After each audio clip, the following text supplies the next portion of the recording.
Maggi milk shake. Kirol नाम के गांव में बाजवा नाम का व्यक्ति किसी और गांव से एक रसोइये को लेकर आया। उन दोनों ने मिलकर पार्टनरशिप में एक नूडल्स का धंधा शुरू किया। वो रसोइया खूब बढ़िया नूडल्स बनाता था तो लोग वहाँ उमड़ उमड़ कर आते थे खाने के लिए। लेकिन उस गांव के बिजनेसमैन कपाड़िया को ये बात बिल्कुल अच्छी नहीं लगी। एक दिन कपाड़िया अपने पास काम कर रहे चावला से, क्यों भाई, हमेशा जो बाजवा अपने पास आकर पैसे उधार मांगता था, सुना है आजकल वो खुद किसी को उधार दे रहा है। बात क्या है, नूडल्स में इतनी कमाई होती है क्या?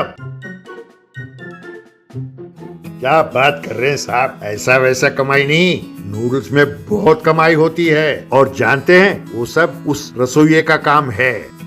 अच्छा, तो एक काम करो, वो राउडी राठौड़ को भेजो और उस रसोइये को धमकाओ। और हाँ, बजवा के दुकान के सामने ही हमें भी एक नूडल्स की दुकान खोलनी चाहिए, तभी उसे अकल आएगी। उस रात को जब वो रसोइया अपने घर जा रहा था, तब कपाड़िया और राउडी राठौड़ मिलकर उसके सामने आए और उसे धमकाने लगे कि उसे मार डालेंगे। तब वो बाजवा की नौकरी छोड़ने के लिए मान गया। तब कपाड़िया ने बाजवा के दुकान के सामने ही एक नूडल्स का धंधा शुरू किया। फिर कपाड़िया बाजवा के पास गया। क्यों बाजवा, तुम्हारा जो रसोइया है वो मेरे पास आ गया, तुम्हें हैरानी हो रही है, हैं? अरे तुमने कपाड़िया को समझ क्या रखा है? अरे तुम जैसों को तो यूं चुटकी में गायब कर देगा कपाड़िया। अब तुम्हारा धंधा एकदम ठप। अरे हाँ, अगर तुम चाहो तो मेरे दुकान में वेटर का काम कर सकते हो, महीने के तुम्हें 2000 रुपए दूंगा। अरे कपाड़िया, तुम ज्यादा खुश मत हो ना कि तुम मेरे रसोइये को ले गए। मैं अच्छी तरह जानता हूँ कि धंधा कैसे करना है और लोगों को मेरी तरफ कैसे खींचना है। जब लोगों ने उस रसोइये को कपाड़िया की दुकान पर देखा तो लोग वहां जाकर नूडल्स खाने लगे। यूं कुछ ही दिनों में बाजवा के दुकान पर लोगों का आना जाना कम हो गया। एक दिन रात को बाजवा की पत्नी ज्योति बाजवा से, क्यों जी, ये क्या, बड़ी मुश्किल से आप उस रसोइये को लेकर आए थे और वो भी वहाँ कपाड़िया के पास चले गया। अरे तुम टेंशन मत लो, जिस दिन कपाड़िया ने मास्टर को धमकाया था उसी दिन उन्होंने आके मुझे बता दिया था। इतना ही नहीं, उन्होंने मुझे मैगी मिल्क शेक बनाने का आइडिया भी दिया है। कल से मैं वही शुरू करने वाला हूँ। इतना ही नहीं, धीरे धीरे वो रसोइया कपाड़िया की दुकान में पकवानों को खराब करेगा और उससे ज्यादा पैसे खर्च कराएगा। तब उसका काफी नुकसान होगा। तब कपाड़िया अपने आप दुकान बंद कर देगा। ये बात सुनकर ज्योति बहुत खुश हुई। अगले दिन बाजवा ने मैगी मिल्क शेक बनाया।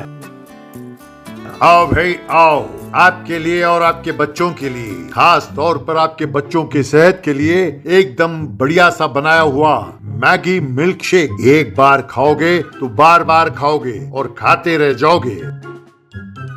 तब कुछ लोग वहां आए और वो मैगी मिल्क शेक खाने लगे। धीरे धीरे मैगी मिल्क शेक खाने के लिए लोग वहां उमड़ने लगे और वहां पर कपाड़िया के दुकान में रसोइया मैगी में ज्यादा नमक या मिर्ची डालकर उसको खराब करने लगा। इतना ही नहीं, कपाड़िया से ज्यादा सामान मंगवाता था और उसे बर्बाद करता रहता था। यूं कई दिन बीतने के बाद कपाड़िया ने देखा कि उसका काफी नुकसान हो रहा है। एक दिन कपाड़िया रसोइये के पास आया।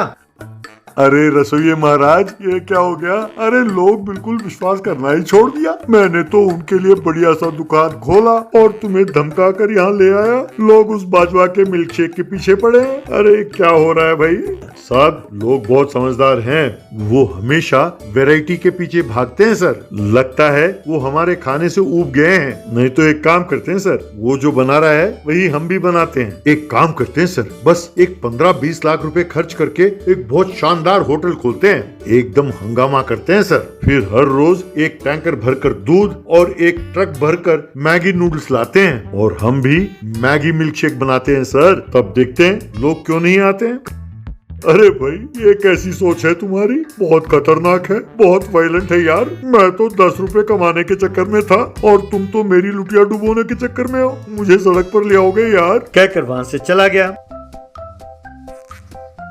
तब से कपाड़िया बाजवा से पंगे नहीं लेता था। वो रसोइया भी धीरे से बाजवा के पास पहुंच गया।